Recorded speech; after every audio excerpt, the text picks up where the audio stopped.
It was 2:07 a.m. when my phone lit up with her text. "I'm busy, I'll call later." My heart sank not because it was late, but because my wife Ellie never texted like that. Busy? At 2 a.m.? I stared at the screen, the blue glow stinging my eyes, waiting for the three dots of a follow-up message. Nothing came. 10 minutes later, I heard the front door burst open, her footsteps frantic, her breath ragged, like she'd sprinted home from somewhere close. Too close. I'm getting ahead of myself. Let me take you back to where it all started so you can feel the weight of that night the way I did. My name's Ben, and Ellie and I have been married for 6 years.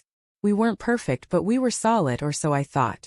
We met at a dive bar in college, her laughing at my terrible pool skills, me charmed by the way her eyes crinkled when she smiled. She was my anchor, the one who made our little apartment feel like a home. With her mismatched mugs and her habit of leaving sticky notes with silly doodles on the fridge. We'd built a life together. A cozy place in the suburbs, a dog named Milo who'd sleep at our feet, and plans for a kid someday when the timing felt right.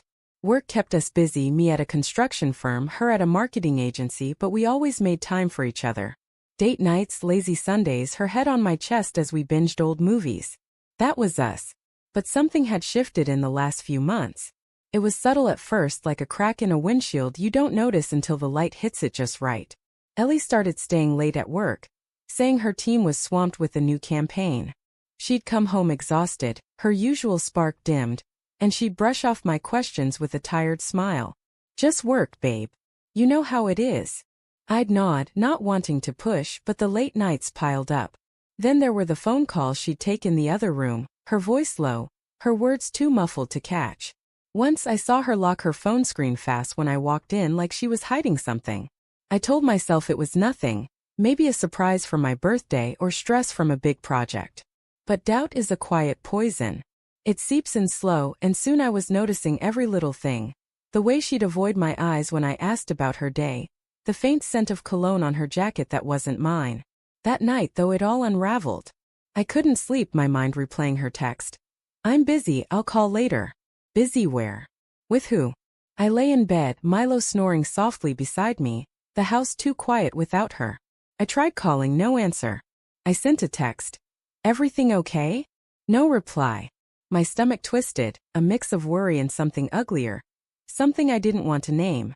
Then came the sound of the front door, the frantic jangle of keys, and Ellie stumbling in. I bolted upright, heart pounding, and met her in the hallway. "Ellie, what's going on?" My voice came out sharper than I meant, but the sight of her, hair messy, cheeks flushed, eyes wide with panic, set my nerves on edge. She froze, her purse slipping from her shoulder to the floor.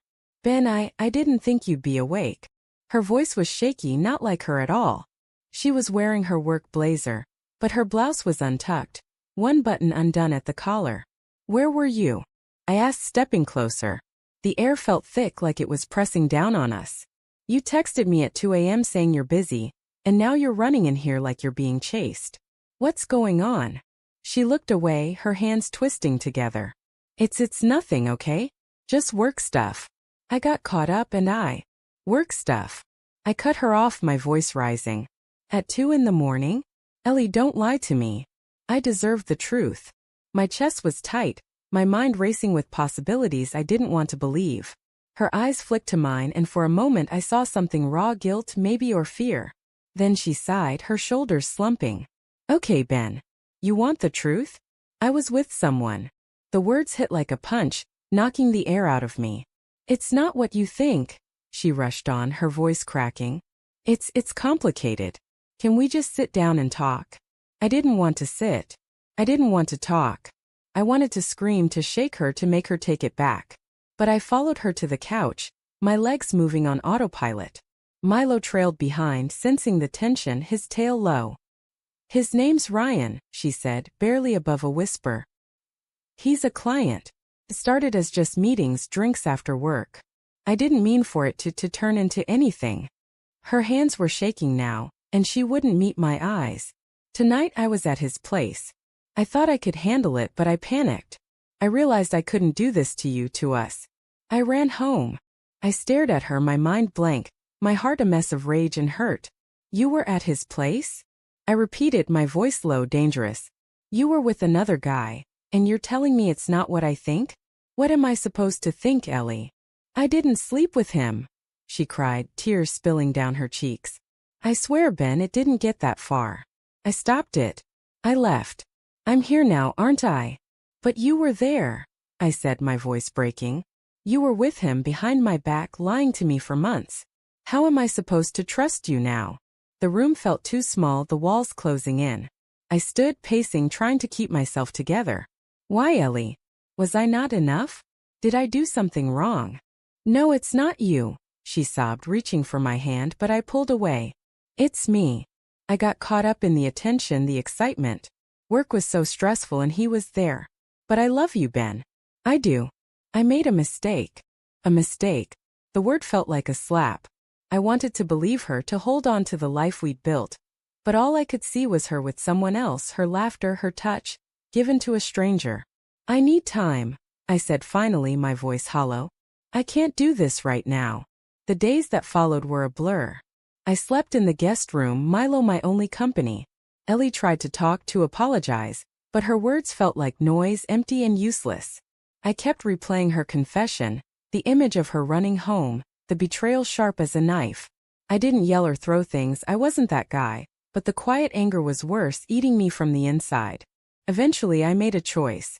I couldn't stay in a marriage built on lies, not when every glance at her reminded me of what she'd done. I moved out, found a small apartment and started piecing myself back together. Ellie begged me to stay, but trust, once broken, doesn't glue back the same.